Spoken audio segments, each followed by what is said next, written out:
Good morning! Ayan guys, magluluto po tayo ng bilo-bilo. At ayan ang ating sugar. Ilagay ko na po siya para matunaw na. Ayan, ako po kasi isang lata lang yung aking gata. So, naglagay ako ng konting water. Ang aking mga ingredients, slices o banana, kamote, purple, bilo-bilo, ayan. At ito yung cassava balls.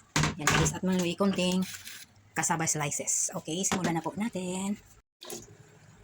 At kamote ang inuna ko guys, kaya para lumambot.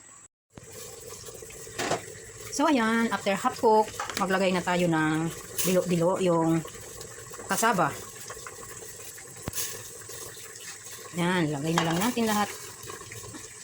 Gusto ko kasi yung hindi nadudurog. Kaya dahan-dahan ako. Lagay na natin yung banana para may lasa. Yan. Yan, yung ating purple bilo-bilo. Yan guys. Yan, mabilis lang naman kasi yan maluto, di ba? Guys, dahil may chopstick, itong gamitin ko kasi para hindi madurog.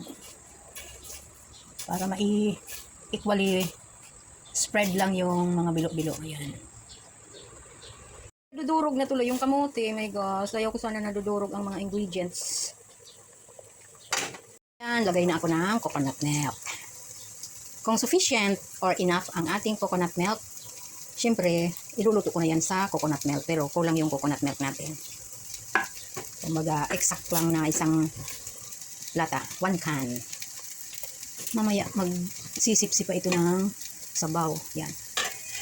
Ayan, nakalimutan ko yung pailaw para mas malinaw ang aking video. Yan, inubos ko na po yung isang lata ng coconut. So, it's done ang ating bilo-bilo. Sarap niyan guys. Medyo may sabaw guys kasi mamaya sisipsip pa siya ng liquid. So, ayan, okay na. At lastly ko na guys ilagay yung tapioca pearl. Kasi natutunaw siya kung napakainit pa. Pinukuluan ko na kasi yon. At ayan na guys.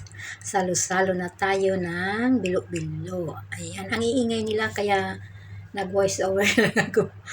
So let's eat and enjoy this simple salo-salo. Happy birthday Jinky. God bless and enjoy.